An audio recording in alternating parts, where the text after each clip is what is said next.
Welcome to How I Raised It, the podcast that goes behind the scenes with entrepreneurs who've raised capital. We uncover the tips, tricks, and techniques they use to get investors to write a check. Strap in and turn it up. Hi, welcome to another episode of How I Raised It, produced by foundersuite.com. Today I have Vansh Langer of BBy coming to us from WeWork Labs in New York. How's your day going? Good. How are you? Very good, very good. This weekend was opening day of crab season, which is like my Christmas. So I'm happy and belly full of Dungeness crab. Life couldn't be better. So That sounds wonderful. Yes. All right. So what is BBy? So BBy is the world's first consumer-based breast milk sales platform.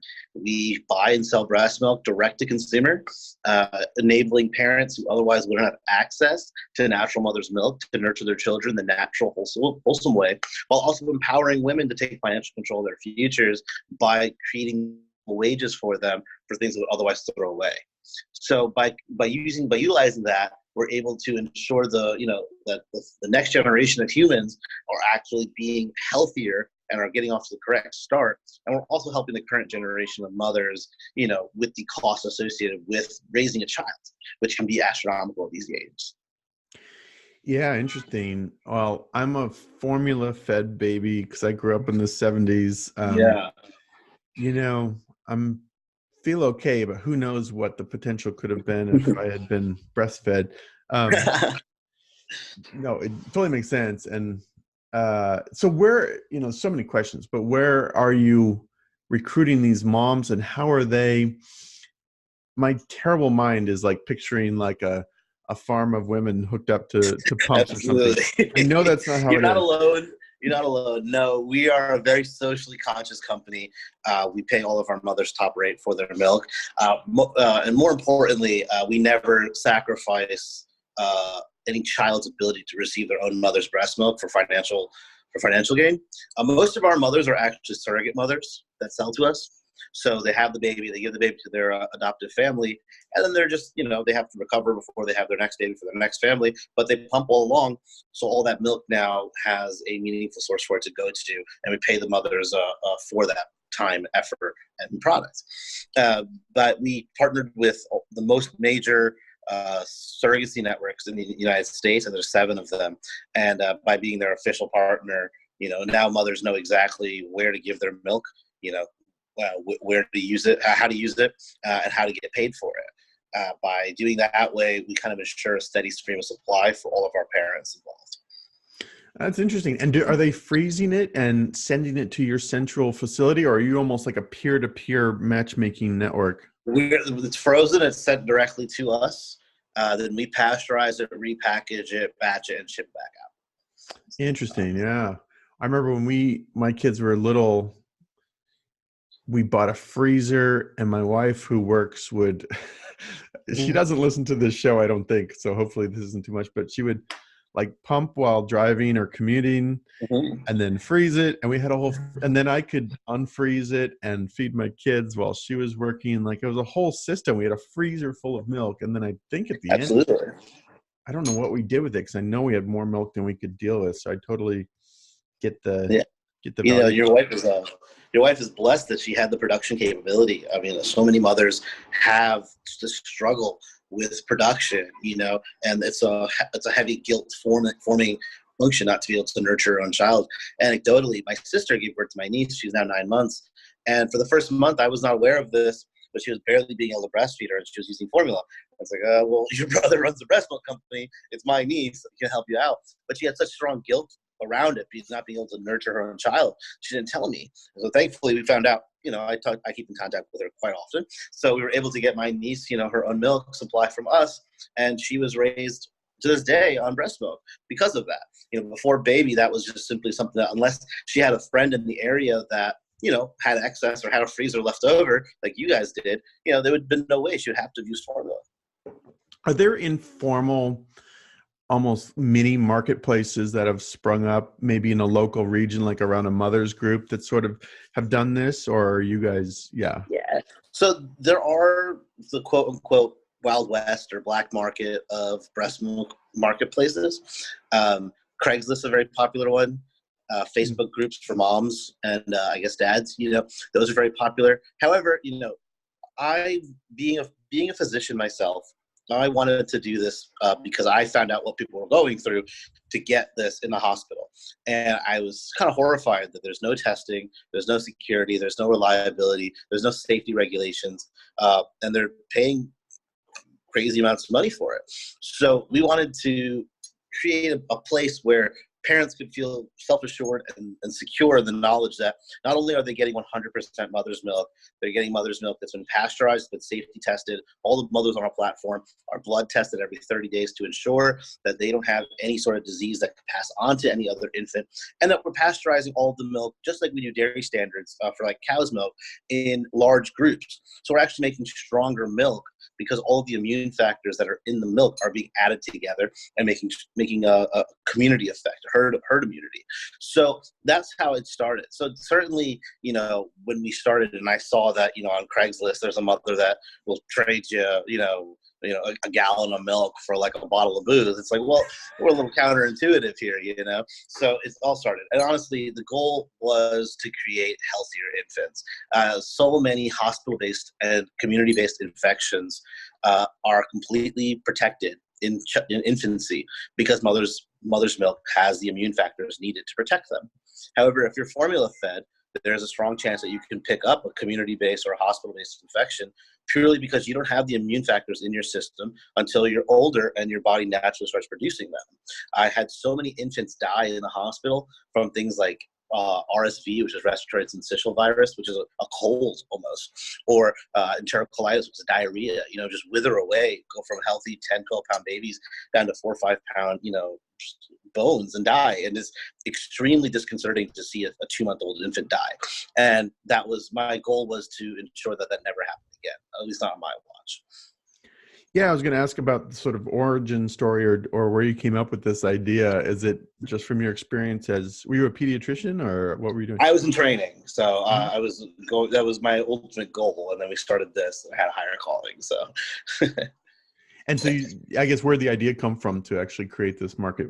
Obviously we're seeing the effects of what happens when babies are not breastfed, but when I was still graduating as a medical student, so this was years ago now, there was these 6 homosexual couples in Chicago, and they were adopting children from Vietnam, and they did all the paperwork and everything. I remember by the time I graduated and I was in the I was training, they brought their babies over. They were 2-3 week old babies, and they were all healthy, perfectly happy little babies. And we got there, we did the well baby checks. They stayed overnight in the hospital just as protocol, and all 6 of them got enterocolitis. And overnight, 5 of them passed away. Wow. And it was so disconcerting to see 5 dead babies, that were just healthy. And one child was holding on, and I was told by my attendings that, hey, go tell the parents, hold your baby. There's nothing we can do. It's time to say goodbye. And I'm, like this little idiot. Like, I don't know what to do. I'm like, oh my God. So I'm walking to the clinic to go get my coat, to go give these bad news. And I see a mother breastfeeding. I know who the mother is. And I look at her and I go, hey, this is a very crazy request, but can you pump your milk for me? There's a baby in the NICU that's going to die anyways, and I'm out of ideas. So I think it's the last-ditch effort, knowing that breast milk has active and passive immunity factors in it, just like a rabies vaccine. If you give a rabies vaccine before you get rabies, nothing happens. If you give a rabies vaccine after you get bit by a feral dog, it will fight off the infection. So, of course, no mom says no to that. She says, of course. She pumps me, about 8 hours worth of milk. And the baby's on antivirals and weight gaining formula. And I started administering breast milk to her. And I noticed over the next 7 or 8 hours, she doesn't lose any weight. And she pulled through the night. And she actually is now a toddler. She pulled through the whole night. She survived. And I got in a lot of trouble for that because you're not supposed to do that. But hey, whatever. That's when I realized that breast milk is not an option. It is the only option, is mandatory. So we started in the hospital, just very grassroots, no intention of starting a company. Hey, you have milk, you have money, you need milk, you need money. I know you guys are clean, just help each other out. Like, we're a community, help each other out. And it just grew and grew and grew. I saw the idea as potential, decided to take, time off. And that was almost 4 years ago, here we are. Wow, that's a crazy, powerful, backstory, Genesis story. It's really great. How many, if you're able to say, how many moms on the platform, or how big is the market these days?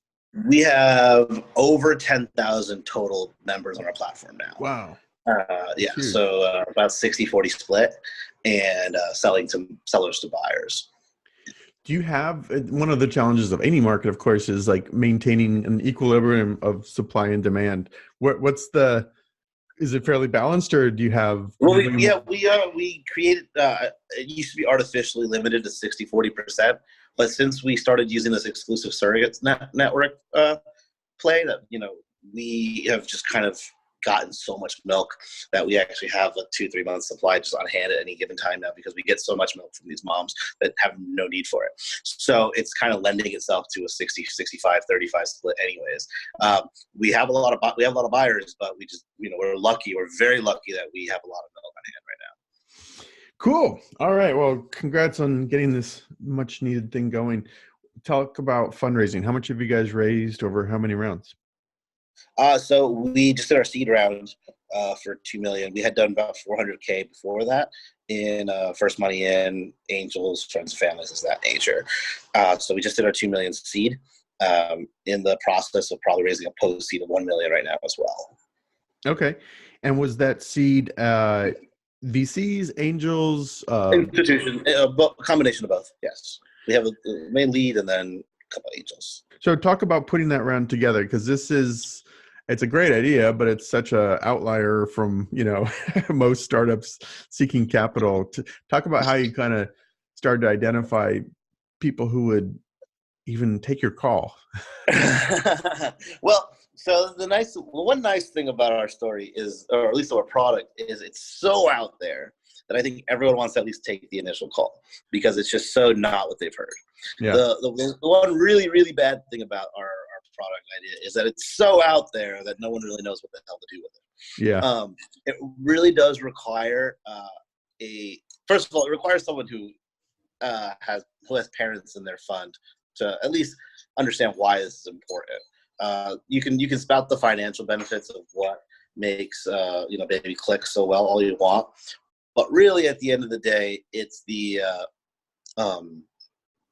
it's parents that realize that, I've had a child, I see the struggle that my wife went through, or I'm a mother and I went through this struggle, whatever it may be, and then, or their adoptive parents or homosexual parents that, didn't have the opportunity and wish they did, to really, get the ball moving. And then after that, like I said, like everyone says, you get 100 no's for one yes, right? And quite literally, I think I went through 120 or 130 no's before I found the yeses that I needed. And but you get it eventually. It's tenacity is what it really is. So yeah, did you ever think about just crowdfunding this? This seems almost like a crowdfunding type of campaign, given that you have, hundreds of thousands, millions of moms out there that may have experienced this, that they might want to back a company like this. It was certainly a thought at one point, especially 2016-ish, when Kickstarters and Indiegogos were still kind of novel ideas and still fresh, and people were very interested. However, we didn't have a physical product to really sell people. We were selling obviously breast milk, but it's not a something that they're going to use. It's a consumable. It's food, and Kickstarter explicitly declines food, right? So there was the first one was a no-show, unless it's unless by case, if it's like a dessert or something that doesn't go bad or something like that, they'll accept it. But then Indiegogo will accept it, but ultimately we went through the whole thing. Indiegogo has their own section of. It's kind of like institutional, but they raise it through crowdfunding and things of that nature. And there's a lot of loopholes, not loopholes, but a lot of hoops to jump through, to really get that off the ground. And ultimately, I wanted to put my best foot forward to do this as traditionally as possible, because I feel myself as a trailblazer, especially in this industry, considering that, we're the only breast milk sales company in the world that sells to consumers.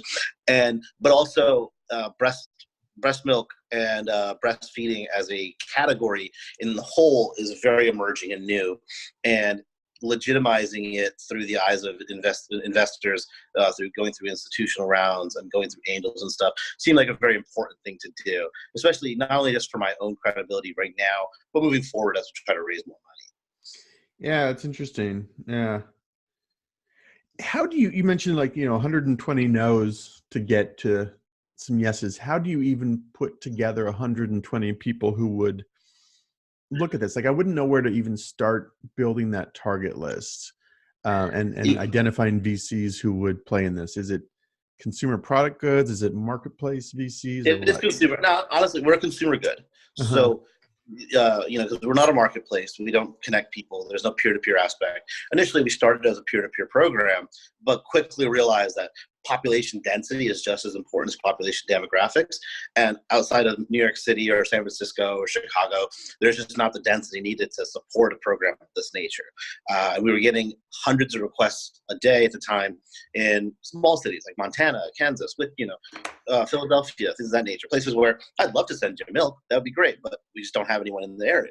So then it became a quick pivot, roughly, literally almost a week after we launched our product, our initial peer-to-peer product that was kind of like Tinder and Uber together, but you got milk instead of a date or a ride. And literally a week later, I started looking at version 2.0, like how can we pivot this into something that's more scalable? And because the overall question always was, what's the scale?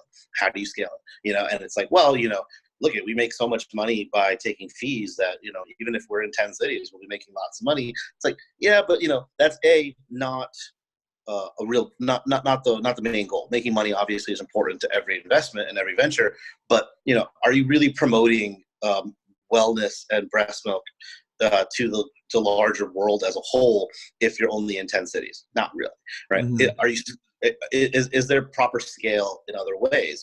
How can you get to the next version of your company? How can you get to Canada and Europe and Asia if you're only in 10 cities? So then it became paramount to work out the logistics of shipping breast milk, and so that was just kind of the way around it. So when you look at investors that would be interested in that, it opens you to a lot of people, but also closes you to those same exact people. Because right now, the current investment scene, consumer goods are not in high demand for investment. B2B, SaaS, those are the things that everyone wants to invest in. Will that be changing in the next 5-6 years? Well, one can hope. We're at the end of a decade, so things always kind of round themselves out afterwards. But in general, you have to really find people that will listen to industry agnostics, will listen to anything, and the one nice thing about the entrepreneur network, at least if I've learned anything since I got into it, remember I went straight from medicine into business, into entrepreneurship. So I wasn't really a career entrepreneur into that nature. I fell kind of backwards into it. The one thing I've learned though is people are immensely helpful at connections, and you just got to keep emailing your friends or meeting people at network events, handing your business card out and saying like, hey, if you know anyone that's interested, and people tend to find people that are interested somehow. Lord knows how they do it, but they do. So it's really great. And that's kind of how, I got to our initial, when we were just raising, hey, give me a check for $50K so I can keep this flow, to, hey, I need a check. I'm trying to get $1 million to really expand this, so we went through the whole gamut, and now it's been so far along that we're actually going back to old people that we never thought we would go to, or they gave us no's back when we were a small company, and now we're back we're bigger now, and they're like, okay, now we'll look at it, so it's just a big cycle. You have to just keep being tenacious about it. Yeah, makes sense. Did you look at any of the social benefit investors? I mean, what you're doing has that, do good angle to it for sure, right? Like, did you look at that category of investors at all? We did, and honestly, we didn't preclude ourselves from any particular investors, any category of investor. If they're willing to listen, and even if I just got 30 minutes of their time to help them learn the benefits of breast milk as a whole, so that maybe in the future they find another company that's doing something in our space that they would like, at least I felt like I've accomplished something in that regard. I truly do believe that my mission in life now is to expand, and to promote the exclusive use of breast milk to infants. So it was very, very useful exchange of knowledge, if nothing else. Social investors, the big problem with them is they're not quite as large a fund. So they have to be very choosy what they invest in. And consumer goods, even if they have a social slant to them, typically don't make the grade. Like a sustainable yurt housing is going to make a lot more sense for them to invest in instead of, breast milk sales. That's just a specific example in my life, but those are things that will make a lot more sense to them to invest in, especially because yurt housing can be sold to governments, and that's a B2B right there. So the whole B2B rules in this world, and that's unfortunate, but that's the way it works. Interesting. Okay, a couple more quick questions, and I'll let you get back to it. But what would you say was the key hook in your pitch? I mean, obviously I can see you, I'm crafting the pitch in my head. I can see you opening the door with that backstory, which is very tugging on the heartstrings and pretty interesting. But what was key to the pitch? Was it the size of the total market or what? Yeah. So initially it was the size of when we were a small company, we're still small, but when we were even smaller than we were, it was the size of the market and the potential for sales and the potential for investment into a groundbreaking category. That was really exciting for a lot of investors, a lot of angels that saw the potential at the beginning, and the accelerators that we went through that did as well. Nowadays, our the big hook we have is the technology behind our milk. We are going to be launching at the end of Q1, early Q2, a condensed breast milk. We're creating almost a formula-like breast milk that is shelf-stabilized and it's portable, and you just have to add water to it, and it's full milk. You don't have to keep it frozen. You don't have to worry about it, shipping big, bulky ice packs or dry ice packs or anything to go with it. So not only does that make us as a current company way more desirable to investors because our margins rapidly skyrocket because we're not overnighting frozen milk anymore. And also in the long run, we hold a patent to this technology that lets us create the world's first, actual breast milk that comes in formula form. And it's very exciting. It's so good. I would give it to my niece. I trust it 100%. I wouldn't give anything to her that I didn't trust 1,000,000%. And we're in the last stages of it to go through the whole, regulatory issues. So we're really excited about that. And I think that's what resonates the most with our current and potential future investors. Yeah, you can see that being huge, and obviously opens you up to future acquisition by Gerber, or I don't know who, right? Whoever the big players are. I mean, the industries that would then be able to acquire, for if you're looking at potential exit strategies, become endless at that point. Whether it's just something as simple as private equity to to infant food space companies, to biomedical engineering companies that want the condensing technology for other bodily fluids.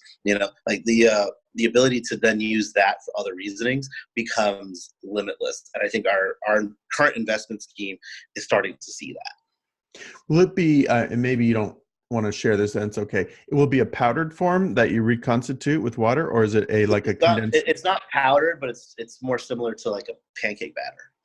Gotcha. Interesting. Yeah. Cool. And it still has to be, it can't be powderized because powderized sterilizes it and it's no longer bioactive. So we have to maintain its bioactivity, but it's still a small enough package that it's the size of my hand. It's very small, and it pours right into a container. You add water to it. Got milk. And I'm assuming it extends the shelf life quite a bit, or what? It cuts its frozen life from about 11 months to about 7 months, but we don't intend on keeping it on the shelf. We just intend on using it in the day-to-day shipments of our milk. The goal isn't to go to the retail market like Target or something of that nature. I don't want breast milk is way too precious a source to have it sitting on someplace where it could potentially be thrown away. So we want to tightly retain control over how much milk is being sent places and how much milk we always have on hand. So we never want to waste it. They do call it liquid gold for a reason, but it's it's going to rapidly change the way we feed our infants, especially if you're traveling or if you're a working mother that travels a lot or you can't have time, to pump. You don't want to worry about it. Is that nature? Just grab a pack, fill it with a bottle of water, and you're good to go. Does it have to stay frozen, or is this now No, something that's like stable? completely shelf stable. Yep, it's room temperature. It stays right in the pantry. Yeah, that sounds huge. So now, how are you? You think you're raising some more money? Are you? Does this change with this new technology, new product? Is it changing how you're identifying relevant investors? We are much more interested in scientific investors, technology based. Because yes, we're still a consumer product, but we have a massive IT play with our science and our patent behind it, and it opens us to the interest of a lot more B2B investors and tech investors. And they're much more interested. A lot of the bigger funds that you think about when you think about Sand Hill Road and stuff are interested in listening to what we're doing now. So that's a good thing. That's awesome.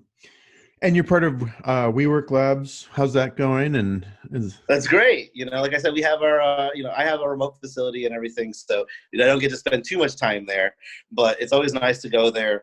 The exchange of information that's happening over there is incredible. There's so many different people doing so many different things. It's very diverse. Just use myself as an example. There's a dude selling breast milk at WeWork Labs. So so the ability to talk about other people, to learn new ideas, to exchange industry contacts and stuff is so great, and it's so valuable to me. And that's why I maintain my desk and my subscription there. Even if I only go there once or twice a month, at least this way I get to meet everyone, see what's going on in the world, learn about new things. That was my favorite thing about being in an accelerator program, was that yes, I had my own thing, and it was, we were rapidly accelerating, sure, but there was 10 other people in the program, and they were doing completely different things. So if nothing else, hey, how's your day going? Let's get some lunch. And we would eat our lunch together and just talk about challenges we were facing. That kind of exchange of information is what really draws you to entrepreneurship in the first place. Yeah. And unfortunately, as you get bigger and bigger in your company, you go away from that because, you're getting into these, you're getting into much more hyper-specific situations for your own company. You don't get time to worry about anyone else's company or to learn about other companies. So having a place where you can easily sit down and, just have a coffee and hear about someone else's struggle and share your own struggle and possibly solve a problem is really rewarding. Yeah, that's great. All right, last question. If you were to go back and do this all over again, raising money, any other tips you'd give your younger self or anything we haven't covered? Yes, absolutely. Oh my God, we have so many pitfalls that you fall into. Nowadays when I pitch, or when I was very much the the TV show entrepreneur when I used to pitch and talk about the crazy unlimited potential of our company, show the hockey stick in our deck. I removed the hockey stick. There's just no point for it. Everyone's got a hockey stick. If they didn't have a hockey stick, why would they be a company trying to raise money? Just there's all these pie in the sky kind of phrasings and everything. You see all of these successful entrepreneurs raise, and you're like, that's what I got to do. Investors are getting smarter now.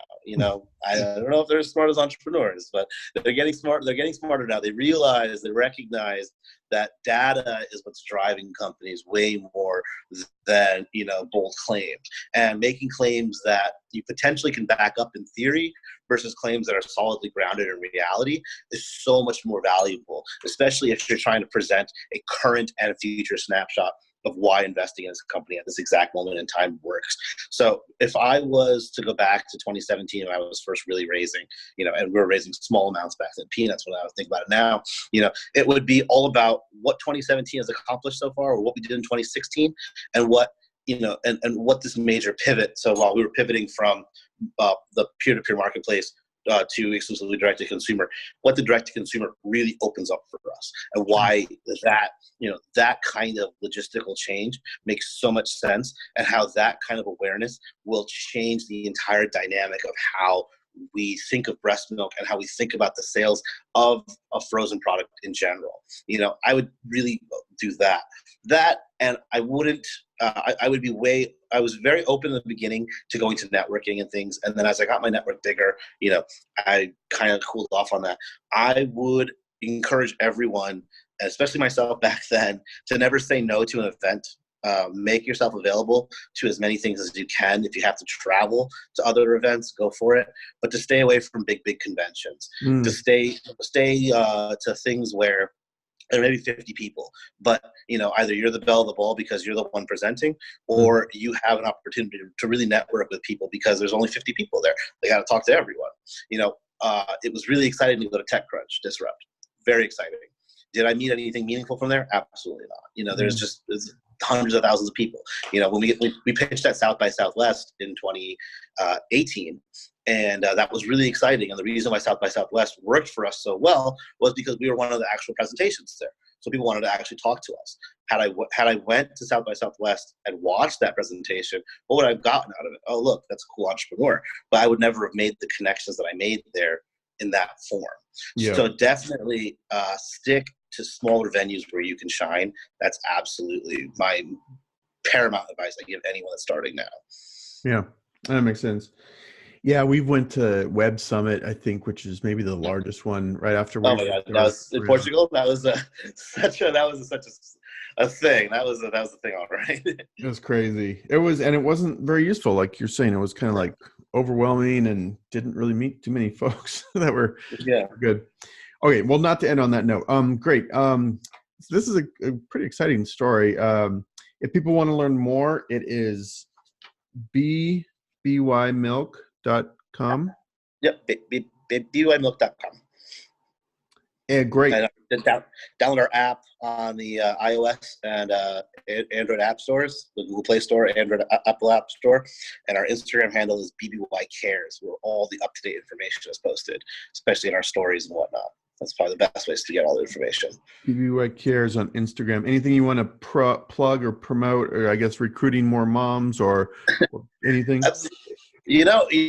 Don't feel if you're a mother and you have excess milk and you want to help nurture the future, by all means, download our app, get your test done. It takes all of a day to do, and then you can you'll be on the forefront of helping the future. But also, if you are LGBTQ couple or an adopted parent or a corporate mom that doesn't have time to work, doesn't have time to pump because she works so much, or the demands of her work, or the ones that we empathize with the most, mothers that simply can't produce. There's no reason to either have to resort to formula, nor is there any reason to feel the guilt or shame associated with that, because we understand what your struggle is, and we have an entire community of moms and dads in our program that are willing to help.